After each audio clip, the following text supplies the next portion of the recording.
Friends, എല്ലാവർക്കും നമസ്കാരം. Entertainment കിഴിയിലേക്ക് എല്ലാവർക്കും സ്വാഗതം. കിഴി റിവ്യൂ ആണ്. സമാധാന പുസ്തകം. യെസ്, സമാധാനം വല്ലതും കിട്ടുന്നുണ്ടോ? നല്ല സമാധാനം. ഇപ്പൊ കുറച്ചു നാളായിട്ട് നല്ല സമാധാനം. കുറച്ചു നാളായിട്ട് പൈസ പോകാന്നല്ലാണ്ട് ഒരു സാറ്റിസ്ഫാക്ഷൻ കിട്ടുന്നില്ല സിനിമ കാണുമ്പോ. ഫുൾ ക്ഷീണം. സത്യം. ഇടിയൻ ചന്തു സമാധാന പുസ്തകം. ഇന്ത്യൻ ടൂവിന്റെ ഇടയില് ഒരു വെബ് സീരീസ്. അതെ, എവിടുന്നും നമുക്കൊരു സമാധാനം ഇല്ല എന്നുള്ള സത്യം. എന്തായാലും ഇതിന്റെ ഈ പേര് വരാൻ കാരണമായ ഒരു സംഭവം പറയാം. അതായത് പീസ് പുസ്തകമാണല്ലോ. അപ്പോ സമാധാന പുസ്തകം. പീസ് സമാധാനം. പീസ് സൂപ്പർ ആയിട്ടല്ലേ ഗംഭീരം. പേരും സംഭവമൊക്കെ അല്ലെങ്കിലും എല്ലാത്തിന്റെയും വരുന്ന സിനിമകളുടെ ഒക്കെ കൊള്ളാം. പേരുകളിലൊന്നും ഒരു പോരായ്മയില്ല. എന്തായാലും സിനിമക്കാണ് പോരായ്മ.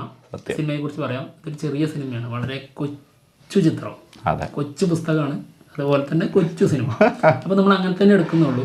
പക്ഷേ അഭിപ്രായം എന്തായാലും പറയേണ്ട സാഹചര്യം തന്നെയാണ്. വേറെ നിവർത്തിയില്ല. നമുക്ക് ഇവരെ എൻകറേജ് ചെയ്യണമല്ലോ എന്നുള്ളത് മനസ്സിലുണ്ടെങ്കിൽ പോലും അതിൻ്റെ നിലവാരം കാണിച്ചാലല്ലേ നമുക്ക് നല്ലത് പറയാൻ പറ്റുള്ളൂ. അല്ല, ഒരിക്കലും ഒരു അഭിപ്രായം പറഞ്ഞു എന്ന് എഴുതിയിട്ട് അവരുടെ പ്രൊഡക്റ്റ് മോശം അല്ലെങ്കിൽ ഇല്ല, ഒട്ടും ഇല്ല എന്നുള്ളതല്ല വരുന്നത്. അവർക്ക് ഇമ്പ്രൂവ് ചെയ്യാനുള്ളൊരു സംഭവമാണ് എപ്പോഴും മറ്റുള്ള ആൾക്കാർ അഭിപ്രായം പറയുമ്പോൾ. അത് അത്ര ആയിട്ട് തന്നെ എടുക്കാവുള്ളൂ. അല്ലാണ്ട് വലിയ സംഭവമായിട്ട് അവർ കുറ്റം പറഞ്ഞല്ലോ എന്ന് ഓർത്തോണ്ടിരിക്കുകയല്ലോ ചെയ്യേണ്ടത്. അത് ആ കുറ്റം പറഞ്ഞതിനെ മാറ്റി പറയിപ്പിക്കുക എന്നുള്ളതാണ് അടുത്തതിൽ. അതിൻ്റെ ഉള്ളൂ. എന്തായാലും സമാധാന പുസ്തകം എന്നാണ് സിനിമയുടെ പേര്. അത് തന്നെയാണ് ഇതിൻ്റെ മെയിൻ കണ്ടന്റ്. വേറെ ഒന്നും ഇതിലില്ല. ഇതിൻ്റെ ഒരു മെസ്സേജ് ആയിട്ട് ഇവർ പറയുന്നത് സെക്സ് എഡ്യൂക്കേഷൻ എന്നുള്ള രീതിയിലാണ് ഇവർ എഴുതി കാണിക്കുന്നത്. ഇതിൽ എന്ത് സെക്സ് എഡ്യൂക്കേഷനാണുള്ളത്? എന്താണ് ഇതിൻ്റെ മെസ്സേജ്? അതായത് ഒരു +2 സ്കൂള്, അവിടെ പ്രിൻസിപ്പളായിട്ട് ലിയോണ ലീഷോയ്, ആളുടെ കൂടെ ഒരു ടീച്ചറുണ്ട്. ഇവർക്ക് രണ്ടുപേർക്കും ഭയങ്കര കർക്കശമായിട്ടുള്ള ഒരു രീതിയാണ്, സ്വഭാവമാണ്. അപ്പോൾ ആണും പെണ്ണും വേർതിരിഞ്ഞ് തന്നെ നിൽക്കണം. അവർ കെട്ടിപ്പിടിക്കാൻ പാടില്ല. അത് അഭിനയിക്കുന്ന നാടകത്തിൽ പോലും ആണെങ്കിലും അങ്ങനെ ചെയ്യാൻ പാടില്ല എന്നുള്ള ഒരു വിശ്വാസമുള്ള, അങ്ങനെ ചിന്തിക്കുന്ന 2 ടീച്ചേഴ്സ്. അപ്പോൾ അങ്ങനെ നിൽക്കെ ഈ സ്കൂളിൽ സുവർണ ജൂബിലി വരികയാണ്, 75ാമത്തെ വാർഷികം വരികയാണ്. അവിടെ മുഖ്യാതിഥിയായിട്ട് ഇവിടെ പഠിച്ച് വലിയൊരു സ്ഥാനത്തെത്തിയ വേറൊരു വ്യക്തിത്വം, നമ്മുടെ സിജു വിൽസൺ ചെയ്യുന്ന കഥാപാത്രം. ആളെന്തോ ഒരു 1000 കോടിൻ്റെ എന്തോ സംഭവമൊക്കെ ചെയ്തിട്ടുണ്ട്. അപ്പോൾ ആള് ഇവിടെ പൂർവ്വ വിദ്യാർത്ഥിയായിട്ട് അവിടെ ഒരു സക്സസ് ആയ ആൾ എന്നുള്ള രീതിയിൽ അവിടെ വരുന്നു. ശേഷം ആളൊരു കഥ പറയാൻ തുടങ്ങുകയാണ്. ആ കഥ കുറച്ച് കാലഘട്ടം പിന്നോട്ട് സഞ്ചരിക്കും. പിന്നെ ഈ പീസ് പുസ്തകം കൈമാറി വായിക്കാനായിട്ട് സമാധാന പുസ്തകത്തിന് വേണ്ടിയിട്ടുള്ള തല്ലും പിടിയാണ്. ലാസ്റ്റ് ഇത് പ്രിൻസിപ്പാൾ പിടിക്കുന്നു.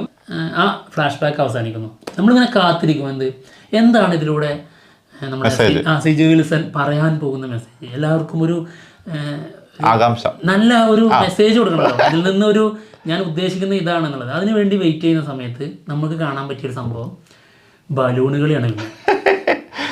പല വർണ്ണങ്ങളിലുള്ള ബലൂണുകൾ പറന്നു പോകും. എന്നിട്ട് പറയാണ് ഇത്രേ ഉള്ളൂ ടീച്ചർ. എന്ത് ഇത്രേ ഉള്ളൂ? നമുക്ക് വന്ന ചോദ്യം എന്ത് ഇത്രേ ഉള്ളൂ? അതെന്താന്ന് കാരണം സഹിതം വ്യക്തമാക്കണം. അത് അങ്ങനെ ആയിരിക്കും ഒരു സാധനം കൊടുക്കേണ്ടത്. നമുക്ക് ഒരു ഡൗട്ട് തോന്നരുത്, ഇന്നതാണ് സാധനം എന്ന് തോന്നിപ്പിക്കണം. സാധാരണ ഒരു മുഖ്യാതിഥിയായിട്ട് ഒരാൾ വരുന്നു. ആളൊരു സൈക്കാട്രിസ്റ്റോ അങ്ങനെ ഡോക്ടർ, അങ്ങനെ ഒരു ഉന്നത സ്ഥാനത്ത്, അങ്ങനെ അതിന് വേണ്ടിയിട്ടുള്ള അതായത് സർട്ടിഫൈഡ് ആയിട്ടുള്ള ആൾക്കാർ ആണെങ്കിൽ നമ്മൾ അതിൽ ഇടപെടാതെ ഫുള്ള് കേട്ടുകൊണ്ടിരിക്കും. അതെ. എന്നാൽ ഈ ആള് സക്സസ് ആയിട്ടുണ്ട് ബിസിനസ് രീതിയിലോ അങ്ങനെ എന്തൊക്കെയോ. ആളൊരു സൈക്കാട്രിസ്റ്റോ അങ്ങനത്തെ ഒരാളൊന്നല്ല, ഒരു പൂർവ്വ വിദ്യാർത്ഥി. ആള് എന്തോ പുസ്തകം പിടിച്ച് പുറത്താക്കപ്പെട്ടതിന് ആളുടെ ഫ്രസ്ട്രേഷൻ തീർക്കാൻ ആള് ഈ ഒരു അവസരം മുതലാക്കി. അത് ശരിക്ക് പറഞ്ഞു മുഴിപ്പിക്കൂല. അതിന് മുമ്പ് നിർത്തിപ്പോയിക്കോ, പരിപാടി നിർത്തിക്കോ. അല്ലാണ്ട് ഏത് സ്കൂളിലാണ് ഈ കഥയൊക്കെ പറയാനുള്ള അനുവാദം കിട്ടുക? എന്ത് കഥയാണ് ഈ പറയുന്നത്? ഇതിലൂടെ എന്താ ഉള്ളത്? ഒരു മെസ്സേജ്, ഇതില് ശരി എന്ത് തെറ്റെന്ത് എന്ന് വേർതിരിച്ച് പറഞ്ഞു തരാനുള്ള ഒരു കഴിവ് വേണ്ടേ? അതെ, അതത്രേ ഉള്ളൂ. എന്താണെങ്കിലും സിനിമ ഡയറക്റ്റ് ചെയ്തിരിക്കുന്ന രവീഷ് നാഥ് എന്ന് പറഞ്ഞ ആളാണ്. ഇവര് 3 പേര് കൂടിയിട്ടാണ് ഇതിന്റെ സ്ക്രിപ്റ്റ് എഴുതിയിരിക്കുന്നത്. രവീഷ് നാഥ്, അരുൺ ഡി ജോസ്, പിന്നെ CP ശിവൻ. അതായത് നമ്മുടെ 80+ഉം ജോ സംവിധാനം ചെയ്ത അരുൺ ജോസ് ആണ് ഇതിലെ ഒരു സ്ക്രിപ്റ്റ് റൈറ്റർ. ഒരാള് ഡയറക്ടർ തന്നെയാണ്, രവീഷ് നാഥ് തന്നെയാണ്. പിന്നെ ഒന്ന് CP ശിവൻ. ഇവർ 3 പേരും കൂടിയിട്ട് ഒരു സ്ക്രിപ്റ്റ് എഴുതിയിട്ട് നമ്മുടെ ഉള്ളിലുള്ള ഡൗട്ടാണ് കേട്ടോ. അതെ, ഇവരെന്ത് മെസ്സേജാണ് ഇവർ കൊടുത്തത് എന്നുള്ളതാണ് നമ്മുടെ ഏറ്റവും വലിയ ചോദ്യം.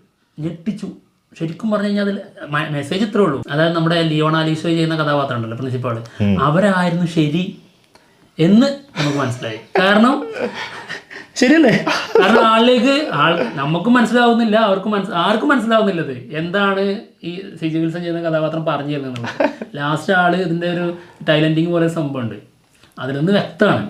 സത്യം, ആൾക്കത് മനസ്സിലായിട്ടില്ല. മാത്രമല്ല അതന്നെ ശരി, ഇങ്ങനെ വിട്ട് കഴിഞ്ഞാൽ ശരിയാവില്ല.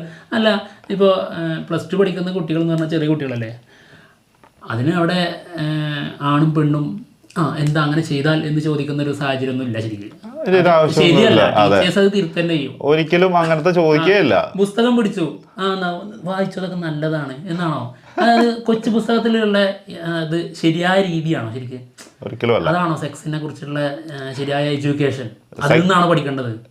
ഒരു പീസ് പുസ്തകം അങ്ങനെ തന്നെ പറയാം, അത് കൊണ്ടൊന്ന് വായിച്ച് അതിനകത്തുള്ളത് പഠിച്ചു വെക്കുകയാണോ ചെയ്യേണ്ടത്? അതെ, അതാണോ സെക്സ് എഡ്യൂക്കേഷൻ എന്ന് പറയുന്ന സാധനം? വൈകൃതമായ സെക്സിനെ കുറിച്ചുള്ള ചിന്താഗതിയിൽ നിന്ന് വരുന്ന കഥകളാണത്. തീർച്ചയായിട്ടും പലരും അത് ഓരോരുത്തര് അവരുടെ ഭാവനയിൽ സെക്സിനെ കാണുന്നത് മാത്രമാണ് സെക്സ് അല്ലെങ്കിൽ മറ്റേ കൊച്ചു പുസ്തകം എന്ന് പറഞ്ഞ സാധനം.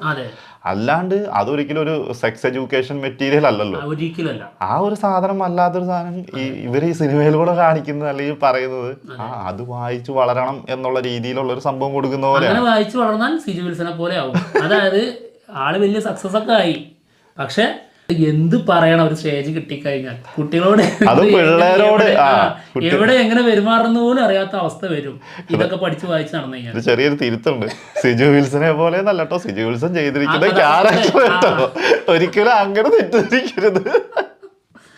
എന്താണെങ്കിലും സിനിമ ആവറേജ് പോലും ഇല്ലാത്ത അത്രയ്ക്കും ഒരു എന്താ പറയുക, നമുക്കൊരു സന്തോഷമോ അല്ലെങ്കിൽ ഒരു സാറ്റിസ്ഫാക്ഷനും തരാത്ത ഒരു സിനിമ മാത്രമാണ് സമാധാന പുസ്തകമായിട്ട് നമുക്ക് തോന്നിയിട്ടുള്ളത്. പിന്നെ ഇതിൻ്റെ എടുത്തു പറയുകയാണെങ്കിൽ സിനിമാറ്റോഗ്രാഫി സതീഷാണ് ചെയ്തിട്ടുള്ളത്. ഒരു എന്തിനോ വേണ്ടി തിളയ്ക്കുന്ന സാമ്പാർ എന്നൊക്കെ പറഞ്ഞാൽ എന്തിനോ വേണ്ടി ചെയ്യണല്ലോ എന്ന് ഓർത്തിട്ട് ചെയ്തു വെച്ചിരിക്കുന്നത് പോലെയൊക്കെയാണ് നമുക്ക് തോന്നിയിട്ടുള്ളത്. ഒരു ലേസി ആയിട്ടുള്ള രീതിയിലാണ് ഇതിന്റെ എല്ലാം ടോട്ടലി അപ്രോച്ച്. അതായത് എഡിറ്റിംഗ്, മ്യൂസിക് എല്ലാം ആ ഒരു അവസ്ഥ. തുടക്കത്തിൽ തന്നെ ഒരു അസംബ്ലിയാണ്, ആ സമയത്ത് ഒരു സത്യപ്രതിജ്ഞ ചെല്ലുന്നുണ്ട്. ആ സമയത്ത് സ്റ്റുഡൻസ് തെറ്റിക്കുന്നതും ഓക്കെ, പക്ഷേ സ്റ്റേജിലുള്ള സാറുമാരും ടീച്ചേഴ്സും അവരുടെ ലിപ്പ് പോലും ശരിയായ രീതിയിൽ വരുന്നുണ്ടോ എന്ന് നോക്കിയിട്ടില്ല അവര്. വെറുതെ ഒരു തട്ടിക്കൂട്ട് സിനിമ പോലെ. അത് മ്യൂസിക്കിന്റെ ഒക്കെ ഒരു കഥ പറഞ്ഞ ഒരു കഥ, ഒരു വിധം ഒരു വധം എന്നൊക്കെ പറയാം, കൂട്ടി പറയണം. അങ്ങനത്തെ രീതിയിലാണ് ഇതിന്റെ BGM ഒക്കെ ചെയ്തു പോയിട്ടുള്ളത്. എന്തായാലും ഇതിലൊരു പോസിറ്റീവായിട്ട് എടുത്ത് പറയാനുള്ളത്, ഇതിലൊരു സോങ് ഉണ്ട്. ആ സോങ്ങിൽ 2 സ്റ്റുഡൻസിന്റെ പ്രണയം കാണിക്കുന്നുണ്ട്. അവർ തമ്മിലുള്ളൊരു കെമിസ്ട്രി അത് കുറച്ച് നന്നായി വന്നിട്ടുണ്ട്. അതല്ലാതെ അതിലൊരു പോസിറ്റീവായിട്ട് ഒന്നും കാണാൻ ഞങ്ങൾക്ക് കഴിഞ്ഞിട്ടില്ല. എന്താണെങ്കിലും സിനിമയുടെ റേറ്റിംഗിലേക്ക് വളരെ തെറ്റായൊരു മെസ്സേജും. അതെ, ഇടിയൻ ചന്തു പോലെ തന്നെ. സത്യം, ഒരിക്കലും കുട്ടികളെ കൊണ്ട് കണ്ടു പഠിപ്പിക്കരുത് അല്ലെങ്കിൽ ഇങ്ങനെ ചെയ്യരുത് എന്ന് പറയേണ്ട സാധനങ്ങളാണ് ഭയങ്കരമായിട്ടും മോട്ടിവേറ്റ് ചെയ്യുന്ന പോലെയുള്ള സംഭവം. എന്തായാലും ഞങ്ങൾക്ക് മനസ്സിലായി ഇതിലെ പ്രിൻസിപ്പാള് ലിയോൺ ആലീസോ ആളായിരുന്നു ശരി.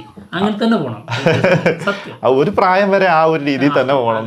എന്താണെങ്കിലും അല്ലെങ്കിൽ സിജു വിൽസനെ പോലെ ആ കഥാപാത്രം വീണ്ടും പറയാ ആ കഥാപാത്രത്തെ പോലെ. എന്താണെങ്കിലും റേറ്റിംഗ് 2, 10ൽ 2. അപ്പൊ ശരി, എന്താണെങ്കിലും പോവാണ്. മറ്റുള്ള വിശേഷങ്ങളുമായിട്ട് വരാം. ഇനി ആകെയുള്ളൊരു പ്രതീക്ഷ 26-ാം തീയതിയാണ് വരാനിരിക്കുന്ന 3 സിനിമകളുണ്ട്. നല്ലതായ മതിയായിരുന്നു. പോവാ.